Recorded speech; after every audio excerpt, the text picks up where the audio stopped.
Hello students, हम लोग करने वाले हैं class 12 chemistry chapter number 4 that is chemical kinetics. चलिए स्टार्ट करते हैं। आज हम लोग पढ़ने वाले हैं मोलिकुलैरिटी ऑफ अ रिएक्शन। क्या होता है मोलिकुलैरिटी, चलिए देखते हैं। The number of reacting species, atoms, ions और molecules taking part in an elementary reaction. जो रिएक्टिंग स्पीसीज की नंबरिंग है, जो एटम्स भी हो सकते हैं, आयंस भी हो सकते हैं या मॉलिक्यूल्स भी हो सकते हैं, जो एक एलिमेंट्री रिएक्शन में पार्टिसिपेट करते हैं। एलिमेंट्री रिएक्शन जो मतलब वन स्टेप में होती है, या अगर आपके पास कॉम्प्लेक्स रिएक्शन है तो उसके सिंगल सिंगल स्टेप को वी कॉल एलिमेंट्री स्टेप या reaction. Which must collide simultaneously, जिनका आपस में टकराना जरूरी है, in order to bring about a chemical reaction, एक साथ, ताकि एक केमिकल रिएक्शन हो सके, उसे मोलिकुलैरिटी ऑफ अ रिएक्शन बोलते हैं। सपोज कर लो ए और बी आपके पास दो रिएक्टेंट हैं जो मिलके सी बनाते हैं।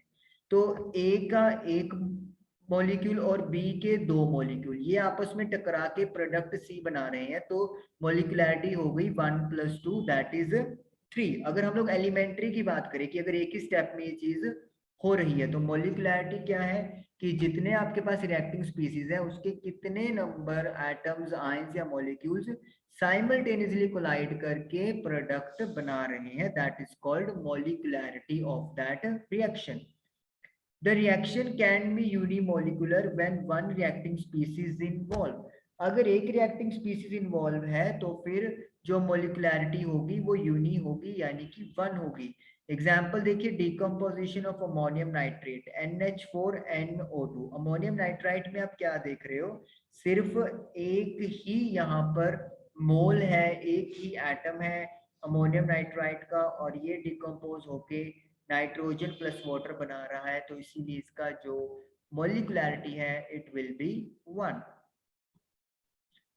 Bimolecular reaction involve simultaneously collision between two species। Bimolecular में क्या होगा, आपके दो स्पीसीज एक साथ टकराएंगे। For example dissociation of hydrogen iodide. आप देखो HI के आगे दो लगा हुआ है, इसका मतलब क्या है, हाइड्रोजन आयोडाइड के दो मॉलिक्यूल्स आपस में कोलाइड हुए और प्रोडक्ट बना हाइड्रोजन प्लस आयोडीन। तो इस तरीके से जितने एटम्स या मॉलिक्यूल्स रिएक्टिंग स्पीसीज के पार्टिसिपेट करेंगे दैट विल बी द मॉलिकुलैरिटी। ऐसे नहीं कि अगर रिएक्टेंट एक है तो मॉलिकुलैरिटी एक हो गया, नो, कितने नंबर ऑफ उसके एटम्स या मॉलिक्यूल्स या आयंस टकरा रहे हैं, that is called मॉलिकुलैरिटी।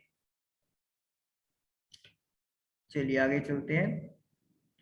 Which step controls the rate of overall reaction.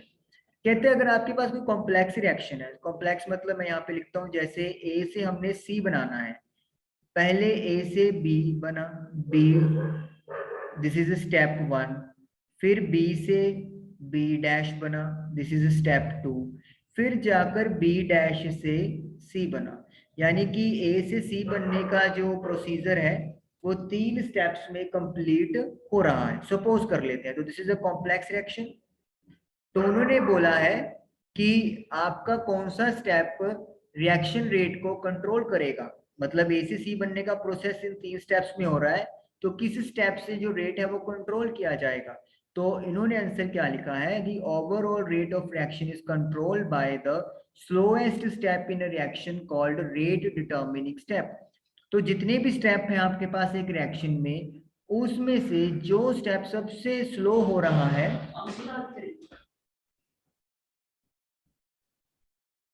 तो जैसे आपके पास ए से बी, बी से बी डैश, बी डैश से सी बना, सपोज कर लेते हैं कि पहला स्टेप सबसे स्लो हो रहा है, तो इसका मतलब क्या है, इस स्टेप पे रेट ऑफ रिएक्शन डिपेंड करता है। मान लो इनमें S2 स्टेप सेकंड सबसे स्लोएस्ट है, तो फिर इस पे डिपेंड करेगा। तो मतलब जो स्टेप सबसे स्लो होगा उस स्टेप पे रेट ऑफ रिएक्शन जो है वो डिपेंड करता है, और उसको हम लोग रेट डिटर्मिनिंग स्टेप बोलते हैं। Okay, next is difference between order and molecularity. Order और मोलिकुलैरिटी में क्या डिफरेंस है? Order of a reaction is an experimental quantity. It can be zero or even a fraction. Order जो है वो एक एक्सपेरिमेंटल क्वांटिटी होता है, ये जीरो और एक फ्रैक्शन भी हो सकता है। फ्रैक्शन जैसे 1/2, 3/2 ऐसे भी जा सकता है और जीरो भी हो सकता है।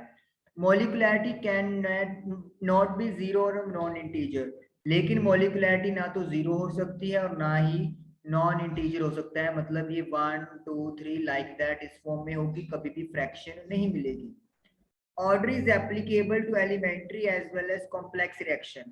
ऑर्डर एलिमेंट्री और कॉम्प्लेक्स दोनों रिएक्शन के लिए एप्लीकेबल होता है, चाहे आपकी रिएक्शन एक स्टेप में हो रही है, चाहे एक से ज्यादा स्टेप में हो रही है।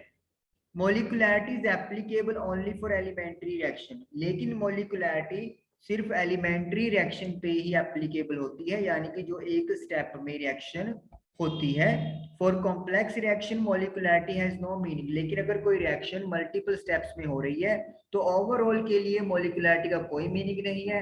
आप सिंगल सिंगल स्टेप के लिए मोलिकुलैरिटी की बात कर सकते हो, लेकिन अगर एक कॉम्प्लेक्स रिएक्शन के ओवरऑल मोलिकुलैरिटी की बात करोगे तो ये इसका कोई मतलब नहीं है, इसे डिफाइन किया ही नहीं जा सकता। For complex reaction order is given by the slowest step. अगर आपके पास कोई कॉम्प्लेक्स रिएक्शन है जिसमें मान लेते हैं अपने पास 4 स्टेप हो रहे हैं और जो स्टेप नंबर 3 है वो सबसे स्लो है, तो जो ऑर्डर इस स्टेप का होगा वही ऑर्डर जो है उस पूरे कंप्लीट रिएक्शन के लिए माना जाएगा। Molecularity of the slowest step is same as the order of overall reaction. सबसे स्लो स्टेप की मोलिकुलैरिटी वही होगी जो उसका ऑर्डर होगा, यानी कि सबसे स्लो स्टेप का जो ऑर्डर है वो मोलिकुलैरिटी के इक्वल होगा। That is for a complex reaction की हम लोग बात कर रहे हैं। तो यहाँ पे आपके पास डिफरेंसेस थे ऑर्डर और मोलिकुलैरिटी के बीच में। नाउ हमारे पास दो यहाँ पर न्यूमेरिकल्स आ रहे हैं, एनसीईआरटी आपकी बुक में दी हुए हैं। फर्स्ट है for reaction A plus B to product. आपके पास दो रिएक्टेंट है A प्लस बी जो मिलकर प्रोडक्ट P बना रहे हैं। Rate law is given by this. जो रेट ऑफ रिएक्शन है वो आपको दिया हुआ है, A की पावर है 1/2 एंड B की पावर है 2। तो ऑर्डर आपने बताना है। As you know what is the order? जो रिएक्टेंट की कंसंट्रेशन है उसकी पावर का ऐड कर दो। तो 1/2 प्लस 2 करेंगे तो हमारे पास it will be 5/2। तो this is the order of this reaction, that is 5/2। बहुत आसान है। चलिए अब नेक्स्ट करते हैं न्यूमेरिकल। नेक्स्ट है अपने पास the conversion of molecules x to y। आपके पास x रिएक्टेंट है जो y में कन्वर्ट हो रहा है। फॉलो सेकंड ऑर्डर काइनेटिक्स, यानी कि ऑर्डर इस रिएक्शन का 2 है।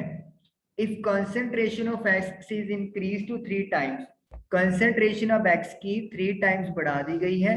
How will the affect the rate of formation of y? तो y की फॉर्मेशन पे क्या असर पड़ेगा, उसके रेट पे क्या असर पड़ेगा?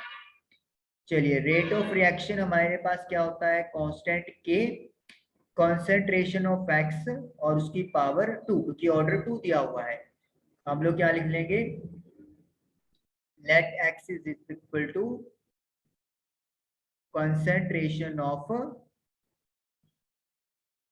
Reactant X. This is let me say reaction R1। अब R2 हमें पता करना है। रेट कांस्टेंट तो नहीं चेंज होगा क्योंकि टेम्परेचर चेंज नहीं हुआ, लेकिन जो कंसंट्रेशन है x का वो 3 टाइम बढ़ा दिया गया है, यानी कि 3x कर दिया गया है। तो 3x का पावर स्क्वायर, जब आप 3 का स्क्वायर करोगे तो 9 हो जाएगा, जिसको आप बाहर लिख लेंगे, और x की पावर 2। के एक्स स्क्वायर आपके पास R1 के इक्वल है। तो इसका मतलब क्या है कि जो रेट ऑफ रिएक्शन है वो 9 टाइम्स हो जाएगी। तो इसका मतलब ये लिखेंगे, rate of formation of y will be increased by 9 times, तो 9 गुना जो है रेट ऑफ रिएक्शन बढ़ जाएगा, यानी कि जो y पहले जितना फॉर्म हो रहा था तेजी से, अब उसके 9 गुना एज कंपैरेटिवली पहले से बढ़ जाएगा। तो ये आप लोगों से पूछा था और ये आप लोगों ने आंसर कर दिया। आई होप कि आप लोगों को मॉलिक्युलैरिटी और ऑर्डर और मॉलिक्युलैरिटी के बीच में डिफरेंस और ये दो न्यूमेरिकल्स क्लियर हुए होंगे। Thank you for watching the video.